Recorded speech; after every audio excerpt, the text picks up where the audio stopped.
तुम्हाला एक गंमत सांगतो. हनुमान चालिसा कदाचित तुमच्यापैकी काही जण वाचत असतील. हनुमान चालिसामध्ये असं म्हटलं आहे, चक्क श्लोक आहे. म्हणजे गंमत बघा त्याची. आपण किती दुर्लक्ष करतो आपल्या ज्ञानाकडे.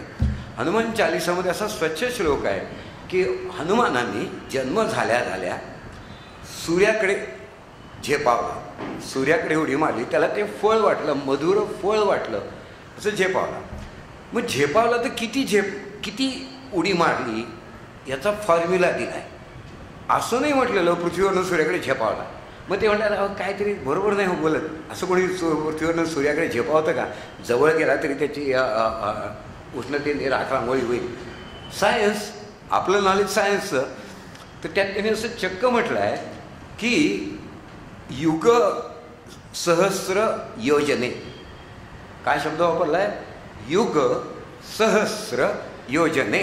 इतकं अंतर उडी मारली. हां, आता हे अंतर किती होतं ते बघूया आपण.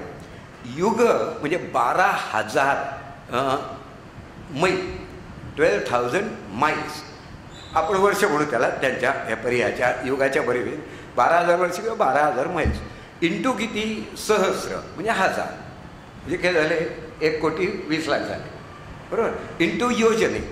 योजन हे जे माप आहे ते 8 मैलाचं आहे. 8 माइल्स. त्याला 8ने गुणा. हां, म्हणजे तुम्हाला जी फिगर मिळते ती कशात मिळते? मैलांमध्ये मिळते. ती फिगर मैलांमध्ये मिळते. इंटू 1.6 त्याचे करा किलोमीटर. हे अंतर तंतोतंत पृथ्वी आणि सूर्याचं अंतर आहे. तंतोतंत आहे, कमी अधिक नाही आहे. म्हणजे ज्याला आपण ॲव्हरेज डिस्टन्स म्हणतो. कारण पृथ्वी सूर्याभोवती एलिप्टिकल म्हणजे लंबगोलाने फिरते, ती गोल फिरत नाही, लंबगोल. त्यामुळे काही वेळा अंतर वाढतं, काही वेळा कमी होतं. पण ॲव्हरेज डिस्टन्स हे सूर्याचं पृथ्वीचं जे आहे त्याचा जर का हनुमान चालिसामध्ये उल्लेख केला असेल तर आपण दखल पण नाही घ्यायची त्याची. वेदांमध्ये हर्षल नावाचा ग्रह आहे, त्याला 5 उपग्रह आहेत. बघा काय गंमत आहे वेदांमधली. अथर्ववेदामध्ये म्हटलं आहे की हर्षल नामी ग्रहाला 5 उपग्रह असून ते उलट्या दिशेने फिरत आहेत असं वेदांमध्ये म्हटलं आहे.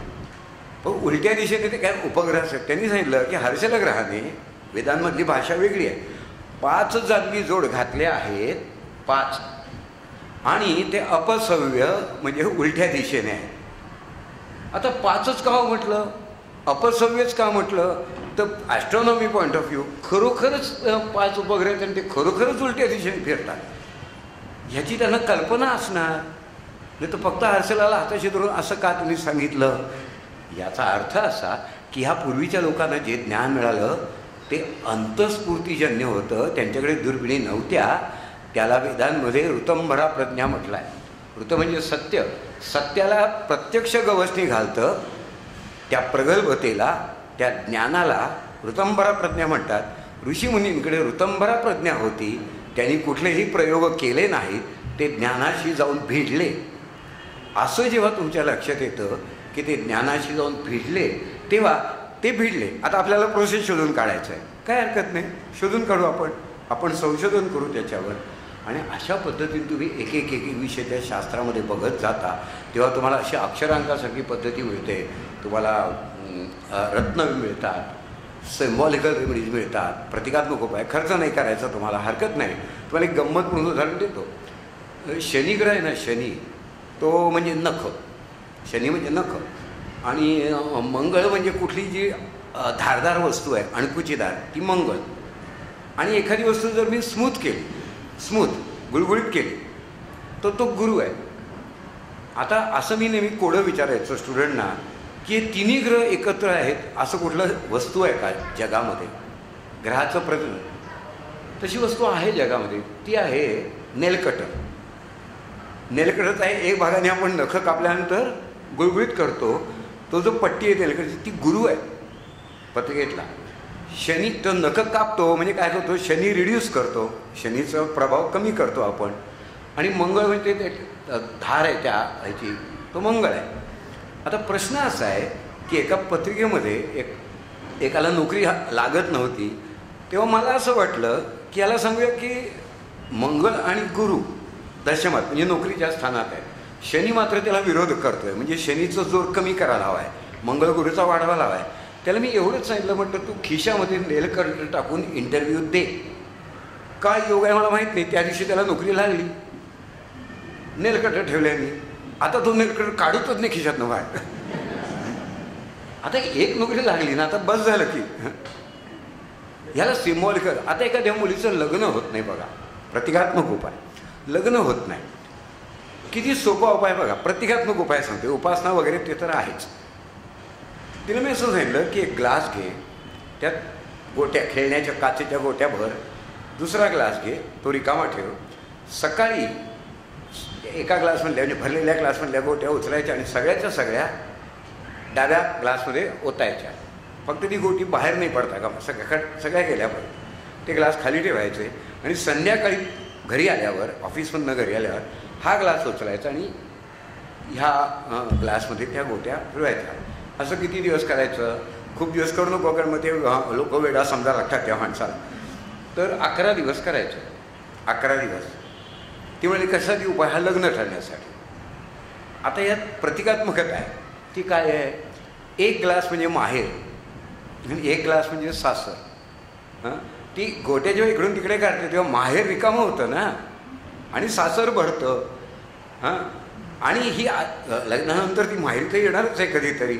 त्या गोट्या परत असं जर 11 दिवस करत राहिलं तर निसर्गाला मराठी येत नाही, निसर्गाला हिंदी भाषा येत नाही, पण निसर्गाला ही भावना प्रतीकाच्या माध्यमातून व्यक्त झालेली कळते की ह्या मुलीला लग्न व्हायला हवं आहे. खर्च आहे का ह्याला? काही खर्च काही नाही, वेळ काही नाही. सहज करून बघा. 10 मुलींपैकी 7 मुलींची लग्न झाली, 3घांची नाही झाली. हरकत नाही, त्यांना वेगळे उपाय सांगू. 7 कशाला थांबायचं? उरल्या 3घांसाठी सगळ्यांनी लग्नात थांबायचं काही कारण नाही. अशा तऱ्हेने याचे उपाय सांगता येतात. आणि म्हणून लक्षात ठेवा की हे सगळे विविध उपाय अतिशय सोपे आहेत, करून बघावेत. वर्थ अटेम्प्टिंग, करून बघावेत असे आहेत. त्याची प्रचिती येते का नाही येते हे तुम्हालाच सांगायचं आहे. आणि म्हणून ती प्रचिती फार सहज यावी म्हणून शेवटच्या विभागामध्ये मी तुम्हाला राशींच्या यशाची सूत्र सांगतो. ती मी सुरुवातीला एवढ्यासाठी सांगितली नाही की सुरुवातीला सांगितली ना की ज्यांची रास झाली ना ते उठूनच जातात टाईप. मग मला कळतं हा मेसेज आहे, गेला बहुतेक, आणि शेवटी फक्त मी एकटाच राहतो. तर तसं व्हायला नको म्हणून मी ते कालांतराने घेतलं. तर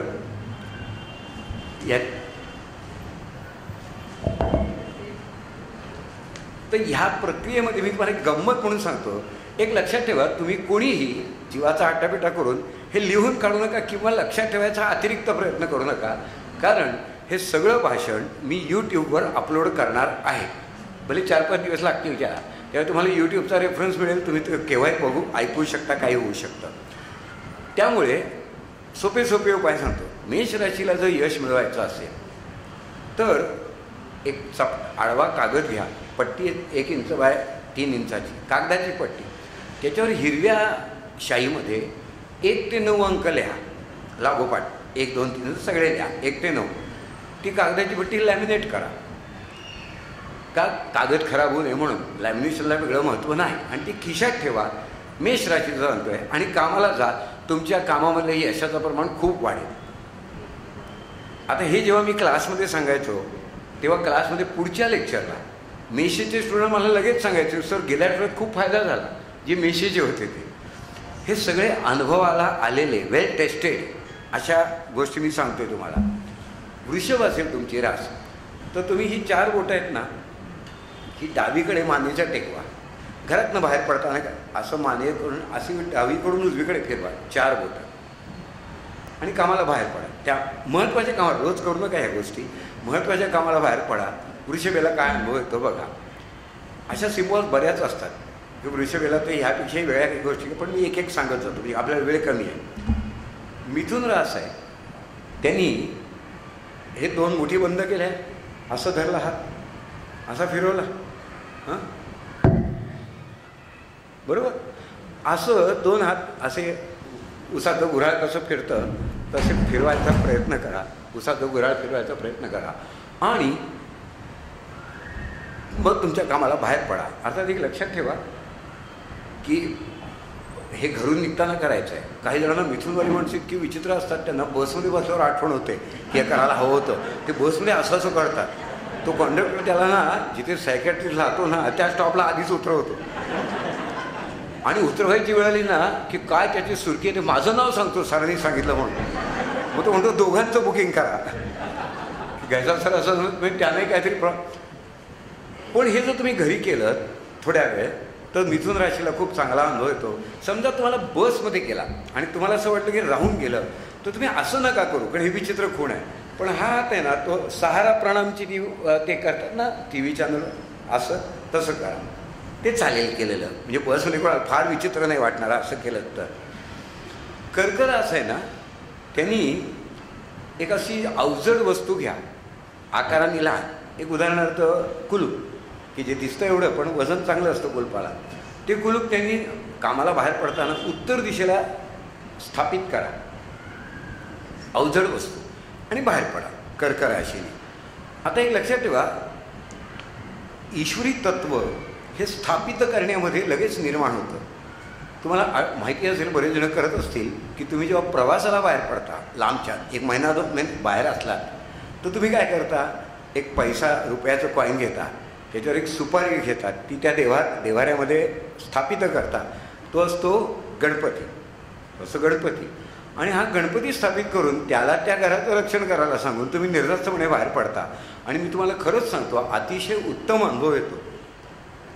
कुलूप किती जोरदार लावलं ह्याच्यावर काही तुमची सेफ्टी अवलंबून नसते. कुलूप लावलं तरी टेन्शन राहतं. आणि काही जणांना तर टेन्शन इतकं असतं, कन्या राशीची माणसं कुलूप लावतात ना ते सगळीकडून जबरदस्त ओढतात जोरात. एका तो कन्या राशीच्या माणसाचं मी बघितलं, ते कुलूप जरा दरवाजा कडी उंचावर होती, त्यांनी कुलूप लावलं आणि लोंबकाळला त्या कुलपाला. आणि नाही ना निघालं तरी प्रवासाला गेल्यावर अर्ध्या प्रवासात त्याला वाटलं की लावलं होतं पण मी लोंबकाळलो म्हणून निघालं नसेल ना, म्हणून शेजाऱ्यांना फोन केला. आणि शेजारी त्याच्या राशीप्रमाणे वागतात, तुमचा हा बावळटपण आम्हाला नेहमीचा माहिती आहे, मी आधीच बघून आलो आहे कुलूप इंटॅक्ट आहे. ही जी प्रवृत्ती आहे माणसाची, त्यापेक्षा आपण एक घ्यावं, ते स्थापित करावं आणि कर्क राशीने बाहेर पडावं. सिंह राशी आहे, त्यांनी आपण बाहेर पडताना उंबरठ्याशी आलो की श्वास बघावा कुठला चालला आहे, डावा का उजवा. आणि समजा उजवा चालला आहे, नागपुडीतनं कुठल्या श्वास चालू आहे, ते उजवं पाऊल उंबरठ्याच्या बाहेर टाकावं, उजवं. म्हणजे तो रिदम, श्वासाचं लय आहे ती त्या पावलामध्ये आपण अचीव करावी की त्यांची कामं त्या दिवशी परफेक्ट होतात. कन्या रास आहे, कन्या, हां, तर त्यांचं जरा मला मी सांगतो तुम्हाला. आता हे जेव्हा मला सुचतं, रात्री 2:30ला 7 वर्षापूर्वी सुचलेल्या गोष्टी आहेत, रात्री 2:30ला. त्यामुळे आता तुम्हाला कन्या राशीचं सांगतो की कन्या रास आहे तिने काय करावं, तर सृष्टी सौंदर्याचं एखादं पिक्चर बघावं. किंवा सृष्टी सौंदर्याचं पिक्चर तुमच्या घरात अवेलेबल नसेल त्यावेळेला, तर ही जी अनामिका आहे ही, तर ती आपल्या नाभीला त्याचा स्पर्श करावा, घरून निघताना करायचं आहे, नाभीला स्पर्श करावा. सोप्या गोष्टी आहेत कन्या राशीने.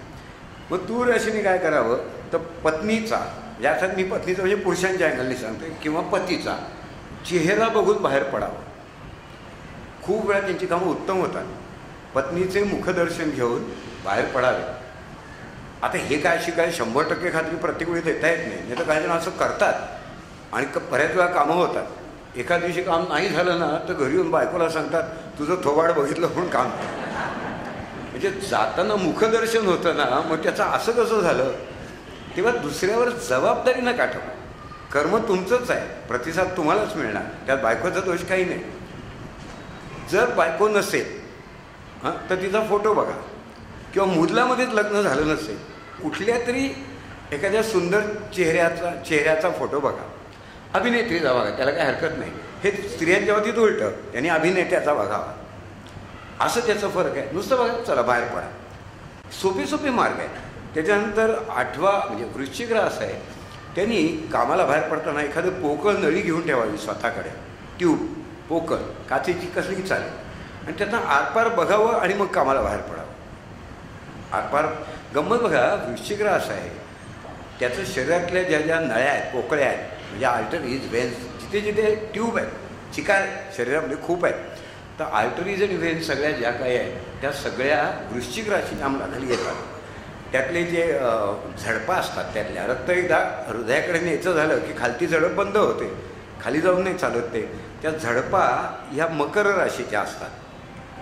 इतका जर मेडिकली चांगला अभ्यास तुम्ही केला तर डायग्नोसिस करू शकता. आता हे जे मी सगळं तुम्हाला सांगतोय ना, तर कृपा करून असा गैरसमज करून घेऊ नका की तुमच्या ओळखीतल्या कुठल्याही ज्योतिषाकडे गेला तरी असाच अनुभव होईल. फार कठीण शास्त्र आहे. 28 वर्षानंतर मी तुम्हाला हे सगळं सांगतोय तर केवळ तो फेमस आहे, केवळ तो जवळचा आहे, कदाचित तुम्ही त्याच्याकडे शिकला आहात, हे पुरेसं नाही आहे. लक्षात ठेवा. त्याच्यासमोर बसा, बोला त्याच्याशी की तो काय सांगणार आहे तुम्हाला, आणि मग काय सांगणार आहे म्हणून त्याची निवड करा. निवड कोणाची केली म्हणून माझं काही हरकत नाही माझी त्याला, पण नंतर तुम्ही फसताना तुम्हाला वाटतं खडा कोणीही देऊ शकतं.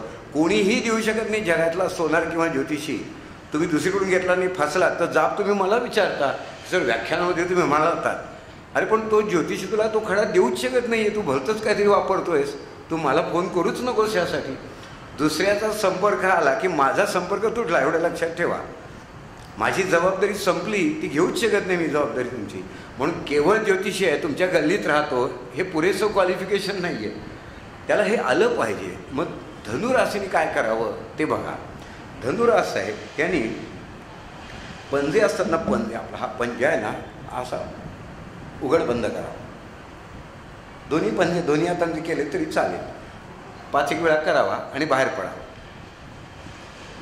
तर त्यांना धनुराशीचं बीजगुण शोधलं मी. जे ॲस्ट्रोजेनेसिसमध्ये सगळ्यांनी होतं, धनुराशीचं बीजगुण ऑन ऑफ जी बटणं असतात ना, बंद चालू, हा बीजगुण आहे धनुराशीचा. तर दुसऱ्या बटणं कशाला ऑन ऑफ करायची त्यापेक्षा, आणि तुमच्या देहाबद्दल पाहिजे, ती खूण आहे ना ती देहाशी निगडीत पाहिजे. म्हणून तुम्ही असं करा. बीजगुण त्याचा स्टिम्युलेट होतो, धनुरास स्टिम्युलेट होते आणि तुमची कामं लवकर होतात. हां, गृहीत धरू की 100% नाही लवकर फायदा झाला, 70% झाला, पण फुकट झाला ना फायदा. तुमचं पंजा असा केलं की फायदा झाला, तुम्ही चिंता कशाला करता 70% 60%ची असं आहे. त्याच्यानंतर 10 म्हणजे मकर रास. तुम्हाला कणिक असते ना किंवा मोल्डिंग क्ले मिळतो बाजारात, मोल्डिंग क्ले मिळते. ती मोल्डिंग क्ले आणा किंवा कणिक, ती अशी चपटं थापटा, ती सरळ करा आणि त्याच्यात एक असं बंप म्हणजे असं डोंगरासारखा भाग तयार करा. तुम्ही रस्त्यानं जाताना स्पीड ब्रेकर बघता ना, सरळ रस्ता आणि मग स्पीड ब्रेकर तसा तयार करा. स्पीड ब्रेकर तो तयार करा, ठेवा आणि बाहेर पडा. आणि काम झालं की ती मोल्डिंग क्ले आहे त्याचं काही करून दुसरे काही करता येतं, त्याला काही फुकट जात नाही ती. हां, तर हे करून बाहेर पडा आणि मग त्याचा अनुभव घ्या काय तुम्हाला येतो. कुंभ रास आहे. मोठ्या भावंडाचा चेहरा बघा, मोठ्या भावंडाचा किंवा गुरुचा बघा. आणि हे दोघंही नसतील, मोठा भाऊ नाही म्हणून आणि गुरु कोणाला केलं नाही म्हणून, या दोघांचाही चेहरा बघणं शक्य नसेल तर हाताची घडी घालून 1 मिनिट अर्धा मिनटं थांबा. असं स्वामी विवेकानंदांची जी फोटोग्राफ्स बऱ्याच ठिकाणी असतात, ही खूण करून बाहेर पडा कुंभ राशीच्या माणसाने. आणि मीन राशी आहे शेवटची, त्यांनी ही खूण बघा, हे अंगठा आणि हे बोट तर्जनी जोडलेली आहे. ही 3 बोटं वर आहेत, ती जास्त ताणायची आहेत. 3 बोटं ताणायची. पाहिजे तर तुम्ही याला मुद्रा विज्ञानापैकी मुद्रासुद्धा म्हणू शकता. तर ही मुद्रा करायची. याचं कारण असं की मीन राशीचं बीजगुण कॉस्मिक ट्युनिंग असं आहे. कॉस्मिक ट्युनिंग म्हणजे काय, ही गोल हा जो वर्तुळ आहे ही कॉस्मॉस ब्रह्माची खूण आहे. आणि हे ब्रह्म आम्हाला कसं जाणवतं, त्रिगुणात्मक आहे. सत्व रजतम असे ते त्रिगुणात्मक आहे. म्हणून असं करा आणि त्याच्यातनं बाहेर पडा. हे अगदी सोपे उपाय आहेत. एका गोष्टीची तर खात्री मी तुम्हाला 100% देऊ शकतो की असं केल्यानंतर तुम्हाला वाईट अनुभव काहीही येण्याचं कारण नाही. काहीच कारण नाही वाईट अनुभव येण्याचं. हां, चांगला येतो का नाही ते तुम्ही मला सांगा. वाईट अनुभव येणार नाही हे मी तुम्हाला सांगतो आहे. आणि अशा तऱ्हेने तुम्ही त्याची प्रचिती घेत गेला की तुमच्या असं लक्षात येतं की ह्या शास्त्राची जी चौकट तुमच्यासमोर मांडलेली असते, त्यात ग्रह असतात, राशी असतात, भाव असतात. ते एक गोष्ट आपापलं प्रतिनिधित्व करतात. त्या प्रतिनिधित्वातनं अशा काही सिम्बॉलिकल रेमेडीज निर्माण होतात. त्या प्रतिनिधित्वात अक्षरांक योगपद्धती निर्माण होते. त्या प्रतिनिधित्वातनं आपल्याला एखादं नेलकटर जवळ ठेवा की अशा तऱ्हेचे उपाय सुचू शकतात. उपासना मार्ग तर आहेच आहे. तो विषय मी आज मुद्दाम थोडासा मागे ठेवला. त्याचं कारण एवढंच होतं की उपासनाशास्त्रावर बोललं तर तोच एक फार मोठा विषय असतो. पण एक फक्त एवढंच लक्षात ठेवा की उपासनाशास्त्रामध्ये सगुण उपासना करत असाल तर नियम पाळले पाहिजेत. आणि निर्गुण उपासना करत असाल, फक्त नाम घेत असाल तर त्यात कुठलेही नियम तुम्हाला पाळावे लागत नाहीत. कारण ईश्वरी सत्ता नामरूप आहे. नामरूप आहे. नामरूप म्हणजे इस्थेटिक्समध्ये, सौंदर्यशास्त्रामध्ये या नामरूपाला अँटॉलॉजिकल स्टेटस असं म्हणतात. मी एखादी गोष्ट ओळखतो, त्याचं कारण मला त्या गोष्टीचा अर्क काढायचा असतो. सुट्या सुट्या गोष्टी इतरत्र उपलब्ध असतात, पण या सगळ्या गोष्टी एकत्र आल्या की मी त्याला गाय म्हणतो. केवळ आचुळं बघून मी त्याला गाय म्हणू शकत नाही, कारण ती आचुळं बकरीला असतात. तर ह्या सगळ्याचं एकत्रीकरणाचा जो इमेज तयार होते त्याला सौंदर्यशास्त्रामध्ये अँटॉलॉजिकल स्टेटस असं म्हणतात. आणि ईश्वरी संकल्पना हे अस्तित्वाचं अँटॉलॉजिकल स्टेटस आहे. एवढंच फक्त लक्षात ठेवा, जास्त त्या विषयाच्या खोलात मी शिरत नाही.